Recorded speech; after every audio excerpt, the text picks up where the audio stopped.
ओम श्री परमात्मने नमः। सप्तमो अध्याय।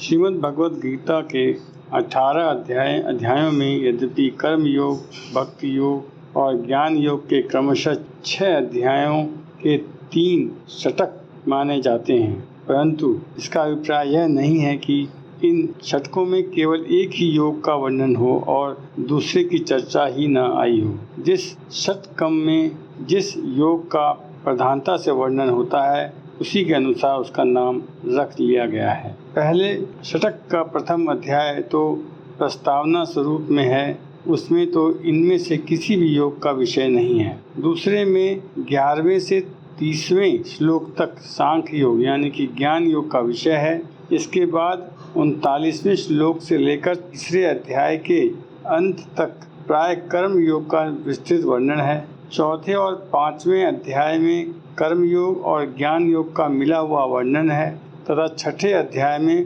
प्रधान रूप से ध्यान योग का वर्णन है। साथ ही प्रसंगानुसार कर्म योग आदि का भी वर्णन किया गया है। इस प्रकार यद्यपि इस षटकम में सभी विषयों का मिश्रण है, तथापि दूसरे दोनों षटकों की अपेक्षा इसमें कर्म योग का वर्णन अधिक है। इसी दृष्टि से इसको कर्म योग प्रधान षटक माना जाता है। 7वें अध्याय से लेकर 12वें अध्याय तक के बीच के षटकम में प्रसंगवश कहीं कहीं दूसरे विषयों की चर्चा होने पर भी सभी अध्यायों में प्रधानता से भक्ति योग का ही विशद वर्णन है। इसलिए इस षटक को तो भक्ति प्रधान मानना उचित ही है। अंतिम षटकम में 13वें और 14वें अध्यायों में स्पष्ट ही ज्ञान योग का प्रकरण है। 15वें भक्ति योग का वर्णन है। 16वें में दैवी और आसुरी संपत्ति की व्याख्या है। 17वें में श्रद्धा, आहार और यज्ञ, ज्ञान, यज्ञ, दान, तप आदि का निरूपण है और 18वें में अध्यायों में गीता का उपसंहार होने से उसमें कर्म, भक्ति और ज्ञान तीनों ही योग का वर्णन है तथा अंत में शरणागति प्रधान भक्ति योग में उपदेश का पर्यवसान किया गया है। इतना होने पर भी यह बात तो माननी ही पड़ेगी कि ज्ञान योग का जितना वर्णन इस अंतिम षटकम में किया गया है उतना पहले और दूसरे में नहीं, इसलिए इसको ज्ञान योग प्रधान कहा जा सकता है। अध्याय का नाम परमात्मा के निर्गुण निराकार तत्व के प्रभाव, महात्म्य आदि के रहस्य सहित पूर्ण रूप से जान लेने का नाम ज्ञान और सगुण निराकार एवं साकार तत्व के लीला, रहस्य, महत्व, गुण और प्रभाव आदि के पूर्ण ज्ञान का नाम विज्ञान है। इन ज्ञान और विज्ञान के सहित भगवान के स्वरूप को जानना ही समग्र भगवान को जानना है। इस अध्याय में इसी समग्र भगवान के स्वरूप का, उसके जानने वाले अधिकारियों का और साधनों का वर्णन है। इसीलिए इस अध्याय का नाम ज्ञान विज्ञान योग रखा गया है। अध्याय का संक्षेप। इस अध्याय के पहले श्लोक में भगवान ने अर्जुन को समग्र रूप का वर्णन सुनने के लिए आज्ञा दी है तथा दूसरे में विज्ञान सहित ज्ञान का वर्णन करने की प्रतिज्ञा करते हुए उसकी प्रशंसा करके तीसरे में भगवत स्वरूप को तत्व से जानने की दुर्लभता का प्रतिपादन किया गया है। चौथे और 5वें में अपनी अपरा और परा प्रकृति का स्वरूप बतलाकर छठे में उक्त दोनों प्रकृतियों को संपूर्ण भूतों का कारण और अपने को सबका महाकारण बतलाया है। 7वें में समस्त जगत को अपना ही स्वरूप बतलाकर मलाका दृष्टांत देते हुए सार रूप से अपनी व्यापकता बतलाई है। फिर 18वें से 12वें तक अपनी सर्वव्यापकता का विस्तार के साथ वर्णन किया है। 13वें में अपने को यानी कि भगवान को तत्व से न जानने के कारण का निरूपण करके 14वें में अपनी माया की अत्यंत दुस्तरता का वर्णन करते हुए उससे तरने का उपाय बतलाया है। 15वें में पापात्मा मूढ़ मनुष्यों द्वारा भजन न होने की बात कहकर 16वें में अपने 4 प्रकार के पुण्यात्मा भक्तों की बात कही है। 17वें में ज्ञानी भक्त की श्रेष्ठता का निरूपण करके 18वें में सभी भक्तों को उदार और ज्ञानी को अपना आत्मा बतलाया है 29वें में ज्ञानी भक्त की दुर्लभता का वर्णन किया है। 20वें में अन्य देवोपासकों की बात कहकर 21वें में अन्य देवताओं में श्रद्धा स्थिर करने का और 22वें में उनकी उपासना के फल का निरूपण किया गया है। 23वें में अन्य देवताओं की उपासना के फलों को नाशवान बतलाकर अपनी उपासना का अपनी प्राप्ति रूप महान फल बतलाया है। 24वें और 25वें में अपने गुण, प्रभाव और स्वरूप को न जानने के हेतु वर्णन करके 26वें में यह कहा है कि मैं सबको जानता हूँ परंतु मुझको कोई नहीं जानता। 27वें में न जानने का कारण बतलाते हुए 28वें में अपने को भजने वाले दृढ़वती श्रेष्ठ भक्तों के लक्षणों का वर्णन किया है। तदंतर 29वें में भगवान का आश्रय लेकर यत्न करने वालों को ब्रह्म प्राप्ति होने की बात कहकर तथा 30वें श्लोक में अपने समग्र स्वरूप को जानने की महिमा का निरूपण करके अध्याय का उपसंहार किया है। संबंध 6ठे अध्याय के अंतिम श्लोक में भगवान ने कहा है कि अंतरात्मा को मुझ में लगाकर जो श्रद्धा और प्रेम के साथ मुझको भजता है वह सब प्रकार के योगियों में उत्तम योगी है।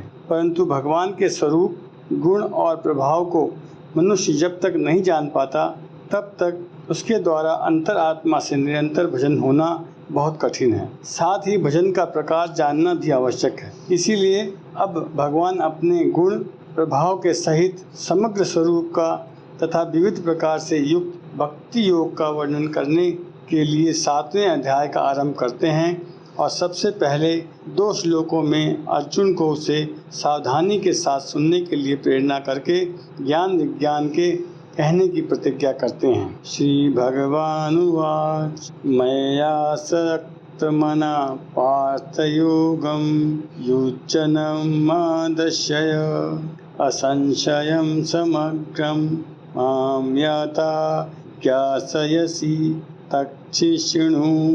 श्री भगवान बोले, हे पार्थ, अनन्य प्रेम से मुझ में आसक्त चित्त तथा अनन्य भाव से मेरे परायण होकर योग में लगा हुआ तू जिस प्रकार से संपूर्ण विभूति, बल, ऐश्वर्य आदि गुणों से युक्त सबके आत्मरूप मुझको संशय रहित जानेगा, उसको सुन। प्रश्न, मय्यासक्त मना किसको कहते हैं? उत्तर, इस लोक और परलोक के किसी भी भोग के प्रति जिनके मन में तनिक भी आसक्ति नहीं रह गई है तथा जिसका मन सब ओर से हटकर एकमात्र परम प्रेमास्पद सर्वगुण संपन्न परमेश्वर में इतना अधिक आसक्त हो गया है कि जल के जरा से वियोग में परम व्याकुल हो जाने वाली मछली के समान जो क्षण भर भी भगवान के वियोग और विस्मरण को सहन नहीं कर सकता, उसे भगवान मय्यासक्त मना कहते हैं। प्रश्न, मदाश्रय किसको कहते हैं?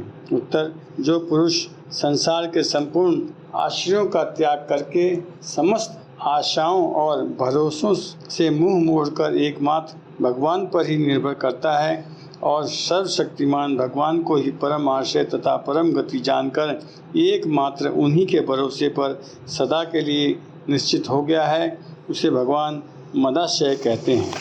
प्रश्न, योगम युज्यन से क्या अभिप्राय है? उत्तर, यहाँ भक्ति योग का प्रकरण है। अतएव मन और बुद्धि को अचल भाव से भगवान में स्थिर करके नित्य निरंतर श्रद्धा प्रेम पूर्वक उनका चिंतन करना ही योगम युज्यन का अभिप्राय है। प्रश्न, समग्र भगवान को संशय रहित जानने का क्या अभिप्राय है? उत्तर, भगवान इतने और उतने ही नहीं हैं। अनंत कोटि ब्रह्मांड सब उन्हीं में ओतप्रोत है, सब उनके ही स्वरूप हैं। इन ब्रह्मांडों में और इनके परे जो कुछ भी है सब उन्हीं में है। वे नित्य है, सत्य है, सनातन है। वे सर्व गुण संपन्न, सर्वशक्तिमान, सर्वज्ञ, सर्वव्यापी, सर्वाधार और सर्वस्वरूप, सर्वरूप हैं तथा स्वयं ही अपनी योग माया से जगत के रूप में प्रकट होते हैं। वस्तुतः उनके अतिरिक्त अन्य कुछ है ही नहीं। व्यक्त, अव्यक्त और सगुण निर्गुण सब वे ही हैं। इस प्रकार उन भगवान के स्वरूप को निभ्रांत और असंदिग्ध रूप से समझ लेना ही समग्र भगवान को संशय रहित जानना है। ज्ञानं तेह्यं सविज्ञानमिदं वक्ष्याम्यशेषतः यच्च ज्ञातवान्येह भूयोऽन्यच्च ज्ञातव्यमवशिष्यते। मैं तेरे लिए इस विज्ञान सहित तत्व ज्ञान को संपूर्णतः कहूँगा, जिसको जानकर संसार में फिर और कुछ भी जानने योग्य शेष नहीं रह जाता। प्रश्न, यहाँ ज्ञान और विज्ञान किसके वाचक हैं? उत्तर, भगवान के निर्गुण निराकार तत्व का जो प्रभाव, महात्म्य और रहस्य सहित यथार्थ ज्ञान है, उसे ज्ञान कहते हैं। इस प्रकार उनके सगुण निराकार और दिव्य साकार तत्व के लीला, रहस्य, गुण, महत्व और प्रभाव सहित यथार्थ ज्ञान का नाम विज्ञान है। प्रश्न, इस ज्ञान विज्ञान का वर्णन इस अध्याय में कहाँ किया गया है? उत्तर, इस अध्याय में जो कुछ भी उपदेश दिया गया है, सारा का सारा ही ज्ञान विज्ञान की प्राप्ति में साधन रूप है। इसलिए जैसे 13वें अध्याय में 7वें श्लोक से 11वें तक ज्ञान के साधनों को ज्ञान कहा गया है, उसी प्रकार इस समस्त अध्यायों को ही ज्ञान विज्ञान के उपदेश से पूर्ण होने के कारण ज्ञान विज्ञान रूप ही समझना चाहिए। प्रश्न, आगे कहे जाने वाले विज्ञान सहित ज्ञान को जान लेने के बाद संसार में कुछ भी जानना बाकी नहीं रह जाता, यह बात कैसे कही? उत्तर, ज्ञान और विज्ञान के द्वारा भगवान के समग्र स्वरूप की भली भांति उपलब्धि हो जाती है। यह विश्व ब्रह्मांड को समग्र रूप का एक शुद्र का अंश मात्र है। जब मनुष्य भगवान के समग्र रूप को जान लेता है, तब स्वभावतः ही उसके लिए कुछ भी जानना बाकी नहीं रह जाता। भगवान ने 10वें अध्याय के अंत में स्वयं कहा है कि हे अर्जुन, मुझे तुझे बहुत जानने से क्या प्रयोजन है? मैं अपने तेज के एक अंश से इस संपूर्ण जगत को धारण करके स्थित हूँ। इसलिए यहाँ यह कहना उचित ही है। संबंध, अपने समग्र रूप के ज्ञान विज्ञान को कहने की प्रतिज्ञा करके भगवान अपने उस स्वरूप को तत्व से जानने की दुर्लभता का प्रतिपादन करते हैं। मनुष्याणां सहस्रेषु कश्चित् तति सिद्धये यतात्मनिमपि सिद्धनां कश्चित् न मां वेत्ति तत्वतः। हजारों मनुष्यों में कोई एक मेरी प्राप्ति के लिए यत्न करता है, और उन यत्न करने वाले योगियों में भी कोई एक मेरे परायण होकर मुझको तत्व यथार्थ रूप से जानता है। प्रश्न, यहाँ मनुष्य शब्द के प्रयोग का क्या भाव है? उत्तर, मनुष्य शब्द के प्रयोग से एक तो यह भाव है कि मनुष्य योनि बड़ी ही दुर्लभ है। भगवान की बड़ी भारी कृपा से इसकी प्राप्ति होती है, क्योंकि इसमें सभी को भगवत प्राप्ति के लिए साधन करने का जन्मसिद्ध अधिकार है। जाति, वर्ण, आश्रम और देश की विभिन्नता कोई भी प्रतिबंध नहीं है। इसके सिवा एक भाव यह भी है कि मनुष्य येतर जितनी भी योनियां हैं, उनमें नवीन कर्म करने का अधिकार नहीं है। अतएव उनमें प्राणी भगवत प्राप्ति के लिए साधन नहीं कर सकता। पशु, पक्षी, कीट, पतंग आदि तिर्यक योनियों में तो साधन करने की शक्ति और योग्यता ही नहीं है। देवादि योनियों में शक्ति होने पर भी वे भोगों की अधिकता और खास करके अधिकार न होने से साधन नहीं कर पाते। तिर्यक या देवादि योनियों में किसी को यदि परमात्मा का ज्ञान हो जाता है, तो उसमें भगवान की या महान पुरुषों के विशेष दया का ही प्रभाव और महत्व समझना चाहिए। प्रश्न, हजारों मनुष्यों में कोई एक ही भगवत प्राप्ति के लिए साधन करते हैं, इसका क्या कारण है? उत्तर, भगवत कृपा के फलस्वरूप मनुष्य शरीर प्राप्त होने पर भी जन्म जन्मांतर के संस्कारों से भोगों में अत्यंत आसक्ति और भगवान में श्रद्धा प्रेम का अभाव या कमी रहने के कारण अधिकांश मनुष्य तो इस मार्ग की ओर मुँह ही नहीं करते, जिसके पूर्व संस्कार शुभ होते हैं। भगवान, महापुरुष और शास्त्रों में जिसकी कुछ श्रद्धा भक्ति होती है तथा पूर्व पुण्य से और भगवत कृपा से जिसको सत्पुरुषों का संग प्राप्त हो जाता है, हजारों मनुष्यों में से ऐसा कोई बिरला ही इस मार्ग में प्रवृत्त होकर प्रयत्न करता है। प्रश्न, भगवान की प्राप्ति के लिए यत्न करने वाले मनुष्यों में कोई एक ही भगवान को तत्व से जानता है, इसका क्या कारण है, सभी क्यों नहीं जानते? उत्तर, इसका कारण यह है कि पूर्व संस्कार, श्रद्धा, प्रीति, सत्संग और चेष्टा के तारतम्य से सबका साधन एक सा नहीं होता। अहंकार, ममत्व, कामना, आसक्ति और संग दोष आदि के कारण नाना प्रकार के विघ्न भी आते ही रहते हैं। अतः कुछ थोड़े ही पुरुष ऐसे निकलते हैं जिनकी श्रद्धा, भक्ति और साधना पूर्ण होती है और उसके फलस्वरूप इसी जन्म में वे भगवान का साक्षात्कार कर पाते हैं। प्रश्न, यत्न करने वालों के साथ सिद्ध विशेषण किस अभिप्राय से दिया गया है? उत्तर, इसका यह अभिप्राय समझना चाहिए कि भोगों में पड़े हुए विषयासक्त मनुष्यों की अपेक्षा से परमात्मा की प्राप्ति रूप परम सिद्धि के लिए जो प्रयत्न करता है वह भी सिद्ध ही है। संबंध, यहाँ तक भगवान ने अपने समग्र स्वरूप के ज्ञान विज्ञान कहने की प्रतिज्ञा और उसकी प्रशंसा की। अब ज्ञान विज्ञान के प्रकरण का आरंभ करते हुए पहले अपनी अपरा और परा प्रकृति का स्वरूप बतलाते हैं। भूमिराप्यो अनलो वायुस्खः मनो बुद्धिरेव च अहंकारेति यं मे भिन्ना प्रकृतिरिष्ठधा अपरेयत्मि तस्वयां प्रकृतिं विद्धि मे परां जीवभूतां महाभावो येदें धार्यते जगत।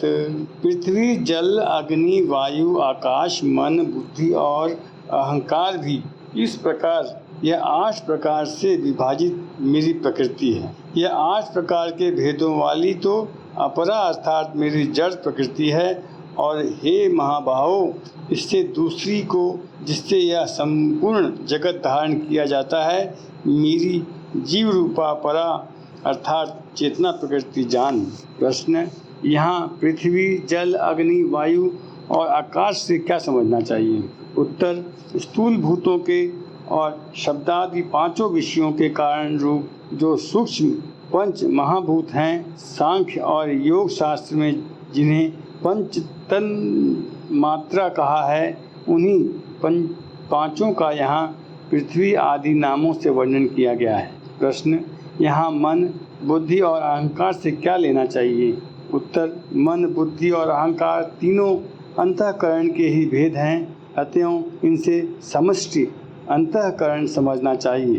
प्रश्न, 13वें अध्याय के 5वें श्लोक में अव्यक्त प्रकृति के कार्य यानी कि भेद 23 बतलाए गए हैं। इसके अनुसार प्रकृति को 23 भेदों में विभक्त करना चाहिए था, फिर यहाँ उसे केवल 8 भेदों में विभक्त कैसे कहा?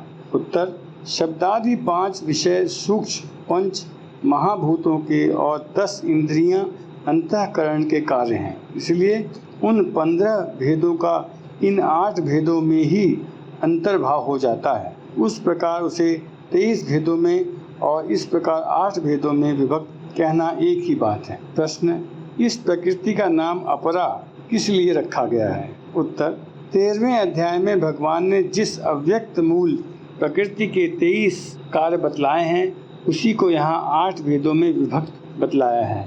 यह अपरा प्रकृति ज्ञेय तथा जड़ होने के कारण ज्ञाता चेतन जीव रूपा परा प्रकृति से सर्वथा भिन्न और निकृष्ट है। यही संसार की हेतु रूप है और इसी के द्वारा जीव का बंधन होता है, इसीलिए इसका नाम अपरा है। प्रश्न, जीव रूप चेतन तत्व तो पुंचलिंग है, जीव रूप चेतन तत्व तो पुल्लिंग है, यहाँ प्रकृति नाम से कहकर इसे स्त्रीलिंग क्यों बतलाया गया?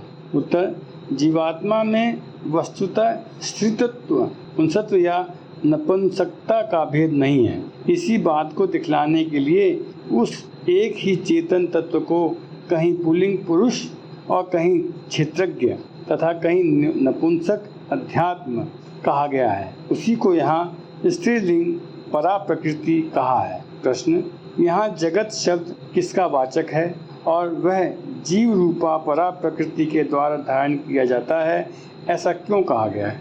उत्तर, समस्त जीवों के शरीर, इंद्रियां, प्राण तथा भोग्य वस्तुएं और भोग स्थान में इस संपूर्ण व्यक्त प्रकृति का नाम जगत है।